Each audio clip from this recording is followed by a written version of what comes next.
transition, enhance community supports to wrap around clients after transition, and flexible support funds for transitions to pay for things not covered under the waiver. And you can see some of the dot points under here that provide some more examples. So we're exploring options about, for example, intensive therapeutic residential living. All right. And we have 2 pilot programs about host homes for family care options and youth day services.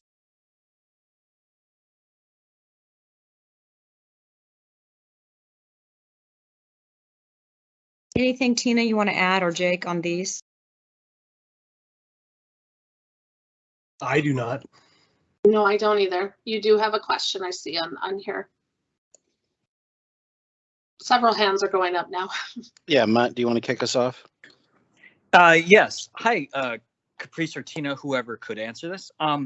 In terms of the behavioral needs consultations, for those of us who might not be aware of what that service is like, could you describe what that would be like, and how this is kind of a new thing that folks are being able to provide, or an expanded effort, however it is defined? Sure. I'm aware of one item that Nancy and I have talked about, but Tina or Jake, anything on your end that you want to comment on? Well, the one thing that I would bring up that Nancy and our aging team has talked about was the fact that there are a number of individuals receiving home and community-based services, either folks with a physical disability or an older adult that present with co-occurring or things like mental health diagnosis or substance use. And the intent was to bring to the table some additional behavioral health support to try and support their success in the community. So it's certainly just in the planning stages, so there isn't anything formally developed yet. But that's the intent, to support individuals either returning to the community or attempting to help them remain in the community with their behavioral health related support needs. So again, we haven't taken any action yet, but that's the intent, to address those needs. Oh, sorry, go ahead. And I know one of the ideas that we've been approached about was providing in-home consultation support through iPads. We had a vendor give us a call and have a conversation about that. But again, in the exploratory phases, and certainly open to ideas.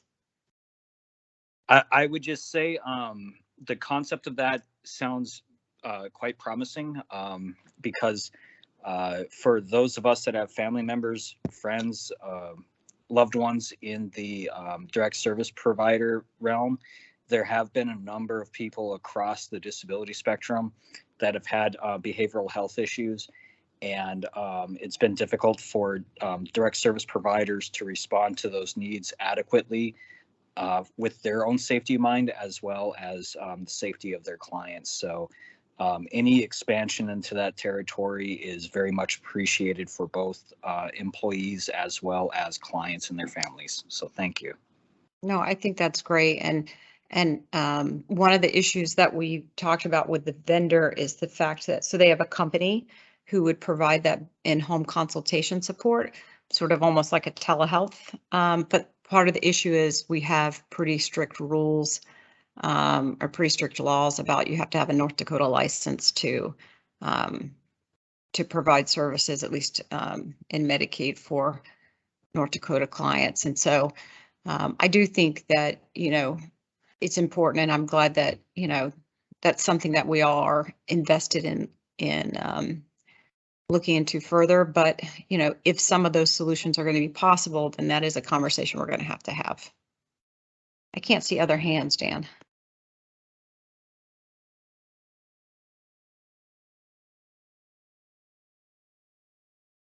This is Roxanne Ramonic, and I have my hand raised.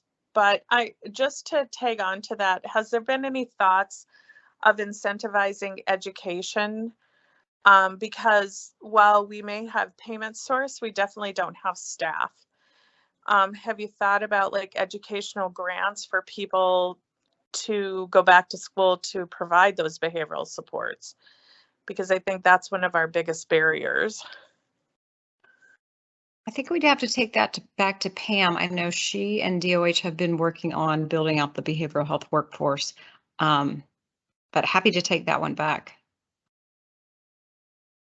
And also Krista and I have been looking at with Nancy and Tina about what do we require in terms of licensure for providers to do some of the services. And we really want to do a deep dive to see if are there some things where we could be pushing down some of the services to other licensed providers. So certainly if you have suggestions there, we're definitely open to it. I think every conversation I think we've had for quite some time has been about workforce, as you know, and so always looking for good ideas, but I certainly will ask Pam.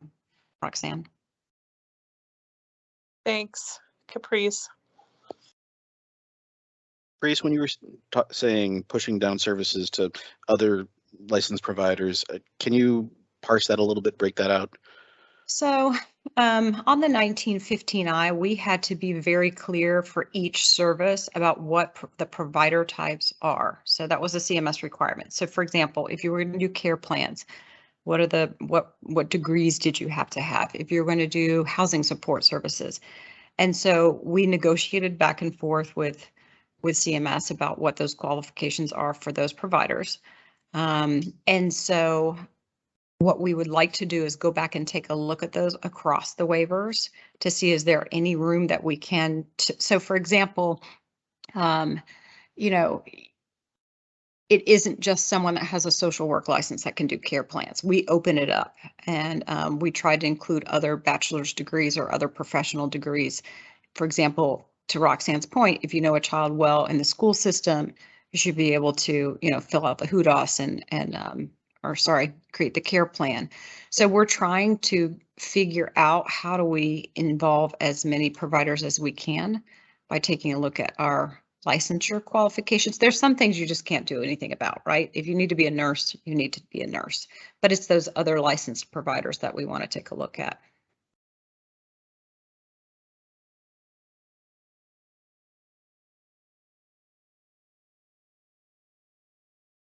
You're on mute, Dan.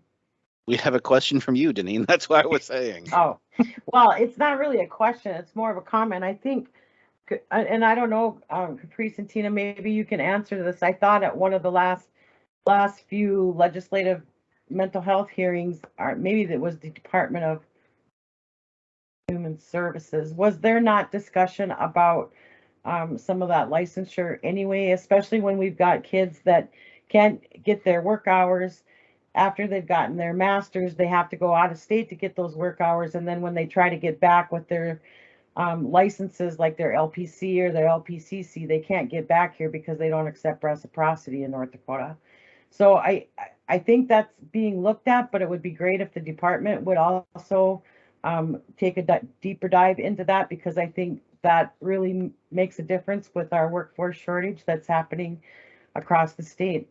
And it would sure be a good recruitment tool to get them back here. I agree. And the other issue is looking at in the Schulte report that just came out, there was quite a lot of comment about boards and licensures, which of course we do not control. But there could be she had some recommendations in that piece as well. So you're right. I think we've all just got to take a look at this in a different way. I mean, the last trade association conference that I went to for Medicaid directors said 42 states are saying the same thing we're saying in terms of workforce shortage for direct care for HCBS providers. Yeah. And this one hits me real personal because I have a kid that's in Minnesota that can't get back here with his LPCC license. So. And Roxanne, Pam just sent me a text and said that she'll get back with you. Sounds great. Thanks. While I'm unmuted, can I also ask do you have a specific pilot program around youth day services, and how is that being coordinated with the schools? Tina, do you want to take that? The pilot has not started, Roxanne, but what we are looking at, it would be for those over 12, those kiddos that are over 12, or I should say over 11. And looking at, we know right now we have a shortage within that in-home support world of staff. And oftentimes we've heard from families saying, why can't they go in group? And our in-home support limits it and does not allow in-home support to be provided in group settings. So we've looked at some other states, and we were thinking that we found one particular state that had youth day services. And this would be something that would be not during those school hours, during the summer when we don't have school, and then certainly after school, potentially an option for kids to go to that are over that age of 11. Thanks. And Deneen, did we answer your question?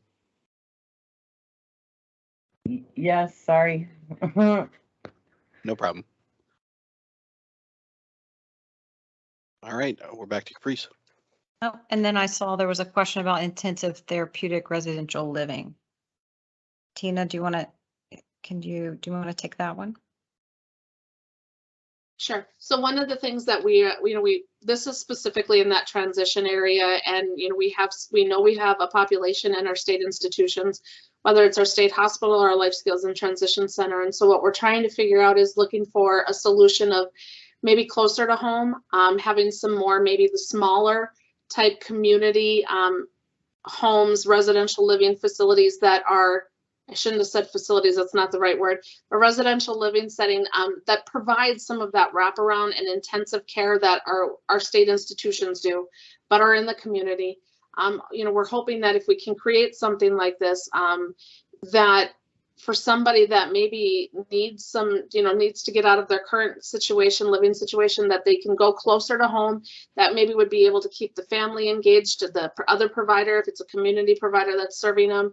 And so what we're trying to do is mimic what our state institutions do on a community level, and create some of those smaller community homes. Tina, this is Veronica. Can I just add one more thing to my question? It sounds like you've done some research on other states that are using this model. Are you seeing a specific state as kind of your front runner to use as model for services here in North Dakota? For this one, Veronica, I'm going to have to double check. I literally was just on a call with the person that's helping us pull a lot of this together, and so I don't want to mix states, but I can certainly send it to you. Just kind of as an FYI, I know, like for the youth day services, I believe Colorado is the state that we found some information that looked really promising in that. But this one, I'm drawing a blank at which states that we've looked at. So let me get that back to you. And this is consistent with what we saw with the legislature as well in the behavioral health context. We've had discussions about IMD for quite some time. And so there were grants out this interim about smaller 16-bed and smaller facilities throughout the state. So that would the reliance on the state hospital could decrease and be pushed out at a regional level. And so I know that Pam is spearheading that as well. And there was a lot of interest about facilities that could be on the western side of the state. And again, that's different because here we're not talking about facilities, as Tina said. They're more about residential living, so it's a different model. But it is about having those smaller places and communities throughout the state. It's the same sort of concept, I think. Sure. With these settings, these smaller settings, would these be operated by the state as some sort of extension of like LSTC, or are you looking for private providers to be offering these community-based services? We would like to have private providers operating the facilities.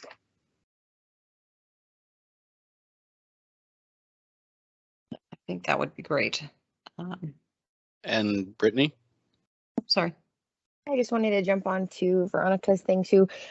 With the therapeutic residential living, being that we're kind of talking about this in that home and community-based setting, more specifically, have you guys explored looking at other states who are